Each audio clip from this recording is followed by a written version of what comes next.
Bismillahirrahmanirrahim. Assalamualaikum warahmatullahi ta'ala wabarakatuh. Sa ngayon po, sa ating Ministry Assalamualaikum of Health, warahmatullahi wabarakatuh. kung makikita po natin ang mga datos natin sa ating pangkalahatang datos natin sa COVID-19, makikita natin na for the past several weeks, nag-decline po yung ating mga kaso ng mga positive for COVID-19 at bumababa na rin po ang mga bilang ng ating mga local stranded individuals na umuwi sa ating mga lugar. Ganyan din po ang ating mga returning OFWs. However, at ganun pa man po na kahit alam natin na bumababa ang kaso ng ating mga COVID-19 in the region, nag-expect din po tayo na baka bigla po itong tumaas sa kadahilanan na nanonood ng video na ito. At buwan ng Disyembre. Ito po yung panahon na kung saan ng mga tao from highly organized cities katulad ng Metro Manila, Davao, Cebu, and even from abroad ay nagsisiwan sa kanilang mga tahanan dito sa Sa pag-invite muli sa akin dito sa Second Islamic Conference, pinapaalala ko lang din po sa lahat na handa po tayo ang ating so, Ministry of nakasama Health po ako nung nakaraan. So, nating surge of cases.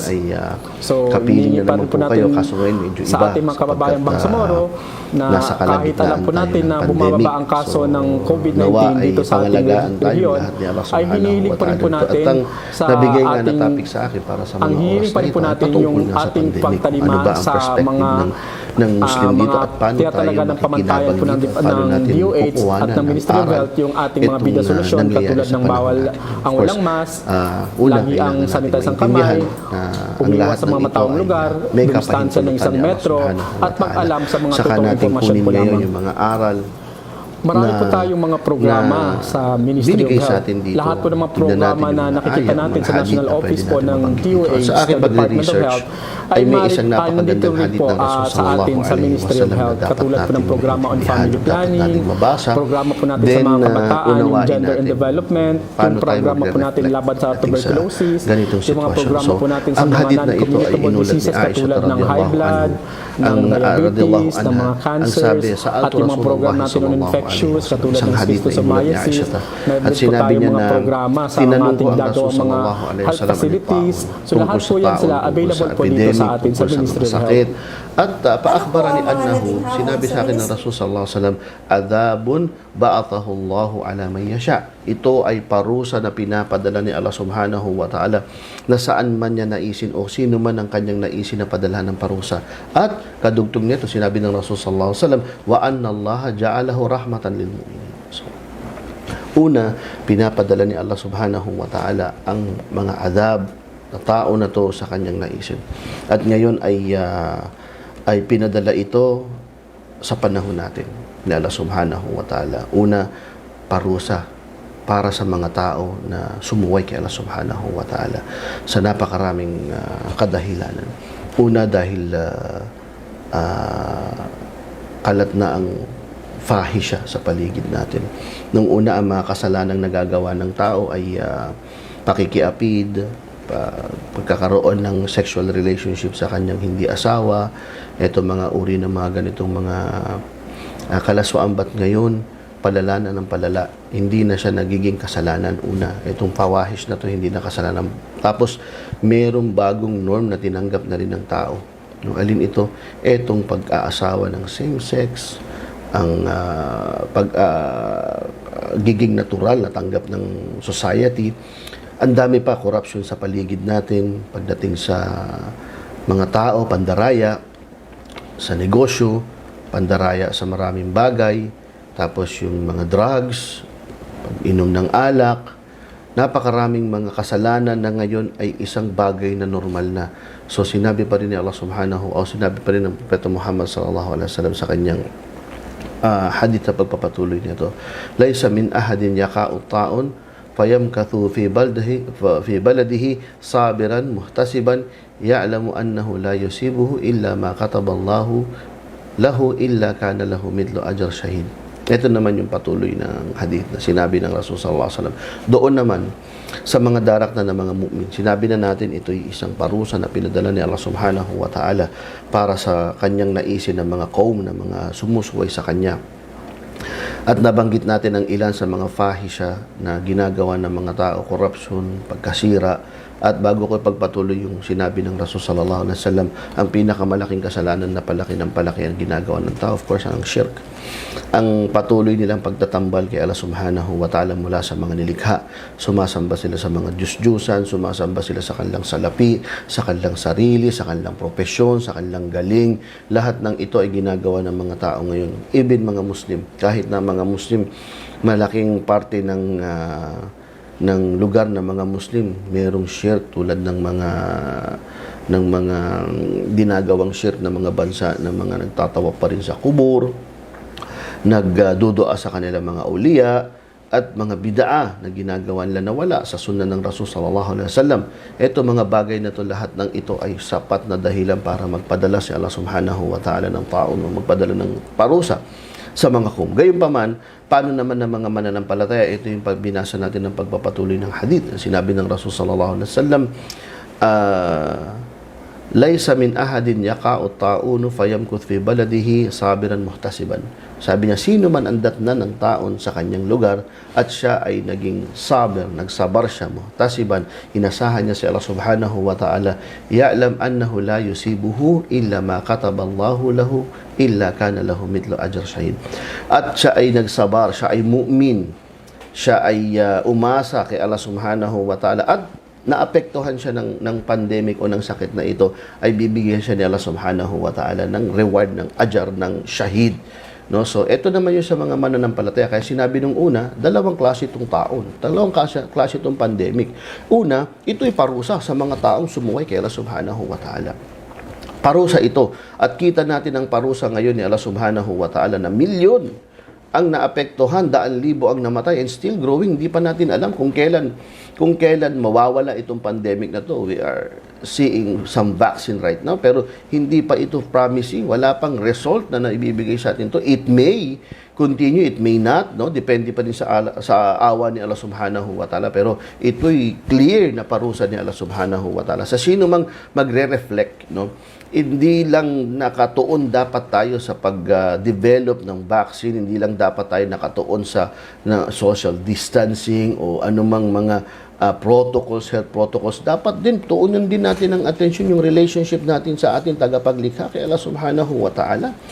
No, sapagkat na mas mahalaga ito, sapagkat sabi ng Rasul sallallahu alaihi wasallam, kahit saan ka nandun, kapag daratnan ka ng iyong kamatayan, ganun din sabi sa Quran, hindi mo alam bi ay ardin tamut, hindi mo alam kung saan ka lupalop na mamamatay. So lahat ng ito ay na kay Allah subhanahu wa ta'ala, kahit anong pag-iwas natin. Of course, hindi natin sinasabi na hindi tayo sumunod sa mga health protocols, mag-ingat, kasama yun. Kasama yun sa pag-asa kay Allah subhanahu wa ta'ala, yung tawakkal na kailan mag-ingat din tayo. Pero, naiiwan natin yung isang jihay, yung isang side.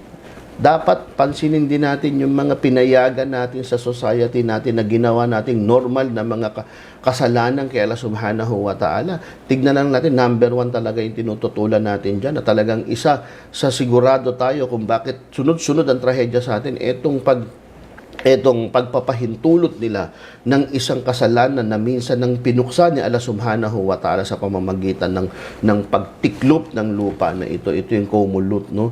Na ngayon, laganap na at alal-asaf al-syadid, kahit na sa lugar ng mga Muslim, meron itong mga taon to. Ang nabasa ko lang kamakailan sa social media na they already opened a gay masjid. So, hindi ko banggitin yung bansa, pero subhanallah, anong klaseng din ang gusto nila ito? Of course, may mga hakang tao. Sa mga gantong uri ng tao, malinaw ang sinabi ng Quran dyan. Ang hak nila ay magtauba sila at ipaliwanag sa kanila ang Islam. Yun ang hak sa kanila.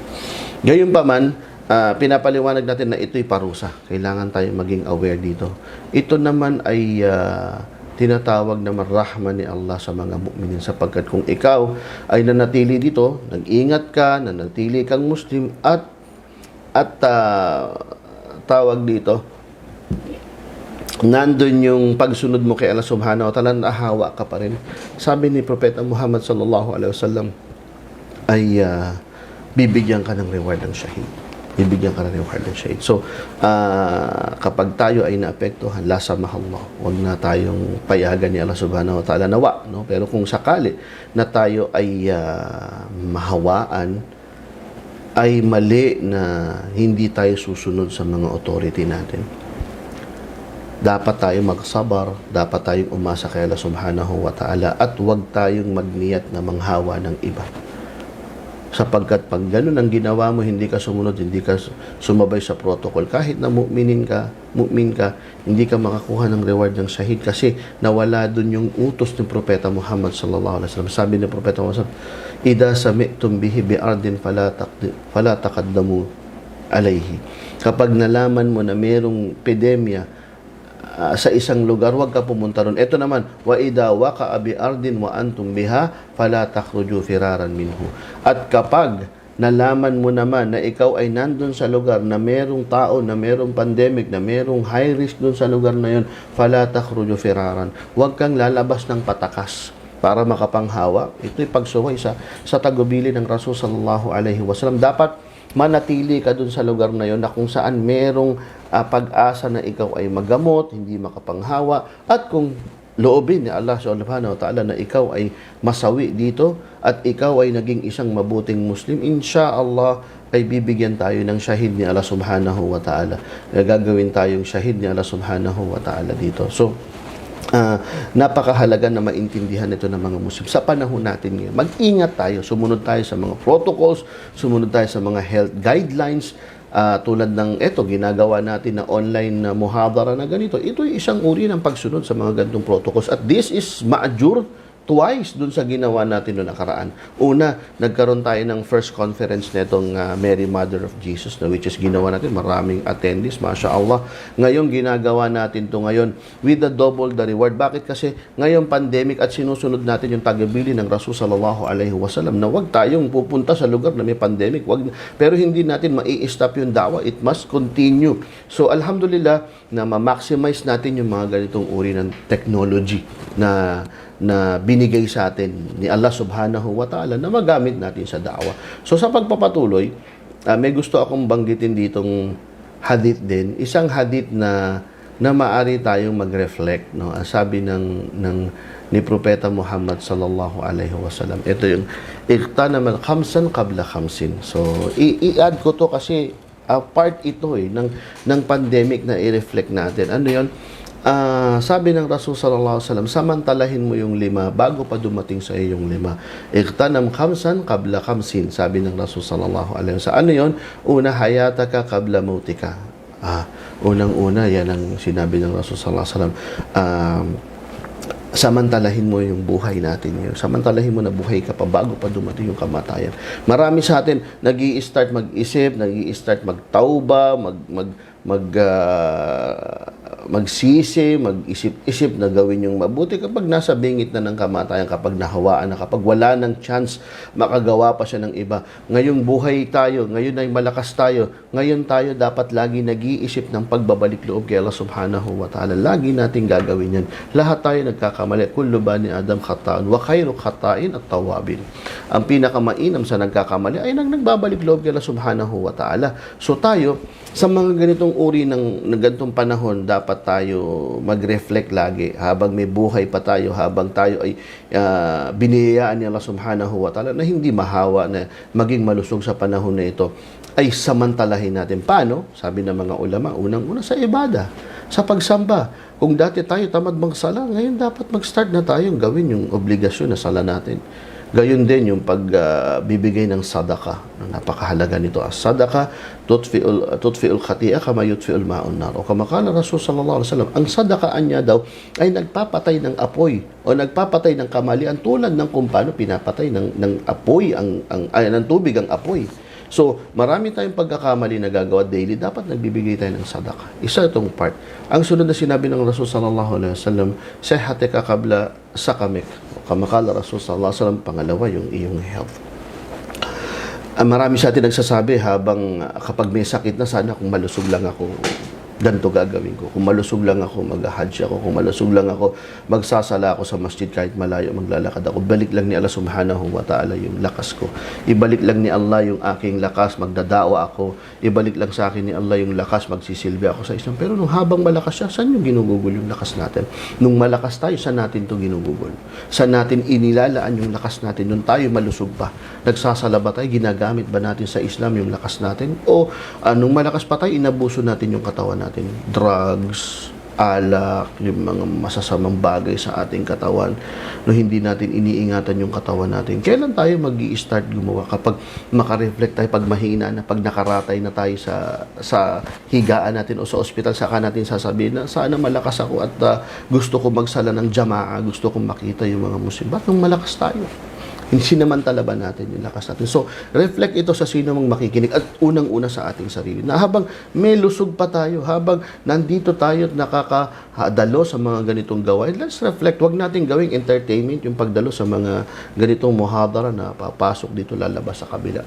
Narinig natin na ganito, i-implement natin. Sabi ng mga ilang mga salaf, ang knowledge is still not knowledge kapag hindi siya nai-implement. Totoo nga naman. Ang kaalabang nakuha natin sa pag-attend sa muhadara na to, hanggat hindi mo siya ini-implement, wala siyang silbi sa iyo. Walang silbi yung mga hadith na binabasa natin hanggat hindi mo siya ini-implement sa buhay mo. No? Nagiging makatotohanan ng ilm kapag once na in-apply mo siya sa buhay mo. Kapag once na tinupad mo siya. So, ano pa sinabi ng Rasul sallallahu alaihi wasallam? Wa shababaka qabla haramika. Sunod sabi ng Rasul sallallahu alaihi wasallam, yung kabataan bago ka pa man tumanda. Ano tayo? Araw-araw nadadagan yung edad natin. Araw-araw hindi tayo lumalayo sa kamatayan, lumalapit tayo. Sabi nga ng Quran, yung kamatayan na tinatakbuhan mo, yung pala sasalubungin ka. No? May kinalaman dito sa una, yung mautak, yung hayata qabla mautik, no? So, ang edad natin hindi tulad. Wallahi, iba yung enthusiast natin, iba tayo magkumilos, yung lakas natin 10 or 15 years before kesa ngayon. I know, hindi na tayo nagiging bata. Personally, ako hindi na ako nagiging bata. And iba yung kilos mo nung ikaw ay bata pa, nung 15 years ago, 10 years ago, I was in Saudi Arabia. Yung da'wa noon, kahit saan, kahit anong oras, unlike na, hindi na ganun. Ngayon, most of our times, masjid na lang, so, samantalahin nyo yung kung kabataan, do everything for the sake of Allah. No? Do anything. Go out. Labas kayo, magda'wa kayo, mag-hajj, umrah, explore. Kami nun, subhanallah, I've been places nung way back 15, 20 years ago sa mga lugar na hindi ko akalaing mapupuntahan ko because of da'wa. Especially in Saudi Arabia, may mga lugar doon na very, very strange. May isa, dalawang Pilipino, I will visit them. So, ngayon tayo dito sa Pilipinas, sabi nga nila, it's a den, no? Tawag dito sa mga, kung ikaw ay da'wa enthusiast, ito ang, the place is the Philippines. Unang-una, ang tao dito, open-minded, they embrace Islam, they love Muslims. Kapag na-explain, of course, may discrimination is there, pero yung youth, no, na meron kayo sa school and you are dealing with non-Muslim everyday, may kausap kayo, gamitin nyo itong kabataan nyo to. Yung lakas nyo, yung galing nyo sa mga gadgets ngayon, yung talino ng mga shabab ngayon, yung mga kabataan ngayon, they have parang mas matalim yung kanilang pag-iisip because of siguro open na ang knowledge everywhere. They can search everything, no? Gamitin niyo itong kabataan na to bago pa dumating na nandun na tayo sa katandaan talaga, nang uugod-ugod na tayo, hindi at wala tayong nagawa para kay Allah subhanahu wa ta'ala. Mahina na tayo. Gusto natin pumunta doon, gusto natin sumama, pero we cannot. Masakit ito. May nararamdaman ka. Mahina. Ngayon, nasa kabataan tayo, let's do for the sake of Allah subhanahu wa ta'ala. Doon natin gugulin yun. At isa ito sa mga sinabi ng Propeta Muhammad sallallahu alaihi wasallam na sab'atun yudilluhumullahu fi dilli yawma la dilla illa dilluhu yawmal qiyamah. 7 na papapasukin ni Allah subhanahu wa ta'ala sa ilalim ng kanyang dil, ng kanyang silong sa araw ng paghukom, na kung saan wala kang madarat na nasilong. Isa ito sa isang shabab na ginugol niya ang kanyang kabataan sa paglilingkod, pagsamba kay Allah subhanahu wa ta'ala. So, samantalahin natin ito, no? Ang sunod na sinabi ng Rasul sallallahu alaihi wasallam, yung ghinaka qabla faqrika. So, yaman. Ang yaman mo, ang pera mo, bago pa dumating na walang-wala ka. Minsan sa atin, kapag meron tayong pera, hindi natin naaalala ang da'wa, hindi natin naaalala ang sadaka, naaalala lang natin ito pag wala na tayo. Gusto natin lagi, pagdating sa Islam, pagdating sa din, libre. Hindi natin kaya bumili ng mushaf o ng anumang gamit para sa da'wa, para sa Islam, para sa... Pero kapag sa gadgets, mali. Mali ito mga kapatid. So it's a high time na gumugol tayo para sa landas ni Allah subhanahu wa ta'ala, para sa da'wa, para sa din, magsadaka sa pagpapatayo ng masjid, sa mga ganitong programa. We donate, we help to become part of da'wa. No? Kaysa dumating na wala ka. Mas maganda ikaw nagbibigay kaysa ikaw yung nanghihingi. So, diba? Ang sunod, sinabi ng Rasul sallallahu alaihi wasallam, ang huli, yung faraga, kabla, shughlik. So, yung pandemic ngayon, most of the time sa bahay, wala tayong ginagawa. So, samantalahin natin yung pagkakataon natin na wala tayong ginagawa. Saan? Of course, unang-una, knowledge, magbasa, Quran. So, darating na panahon na wala tayong time. Family, trabaho, iba traffic. Sabihin yung buong araw mo, kikwentahin mo. Kulang na kulang. So, sa mga shabab, sa mga kapatid natin na may mga time, gugulin natin ang maayos yung time natin. Sa pag-alala kay Allah subhanahu wa ta'ala at marami pang mga bagay na dapat natin pag-reflect. So, ito ang pananaw natin sa pandemic. Una, tunay na ito'y parusa. Hindi natin madidinayan.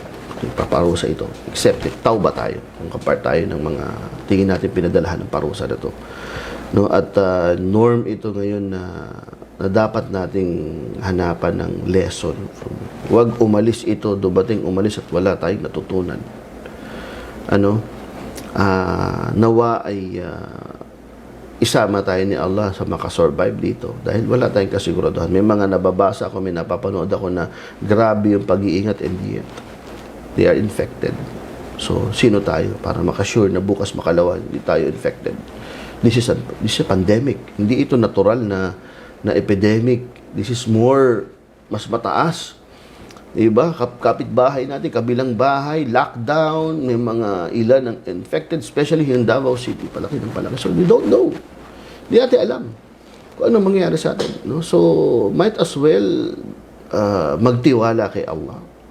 Tauba, then follow the authorities, no?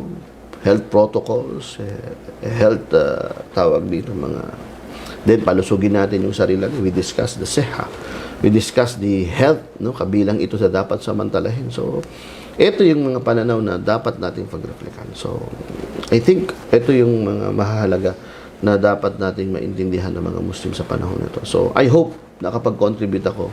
No, I don't want to make this very long kasi hindi ito tulad nung dati na magkakasama tayo. This online, no? At I hope sa susunod na third Islamic conference is wala ng pandemic and we can see each other again, no? Magkabisita tayo ulit, So jazakumullahu khairan ulit sa management, no?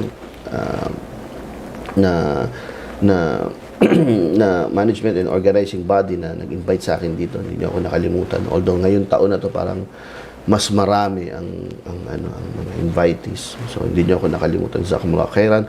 At dua tayo lagi kay Allah subhanahu wa ta'ala. No? So sa ating mga sisters din. Of course, I believe na itong program nito is for sisters.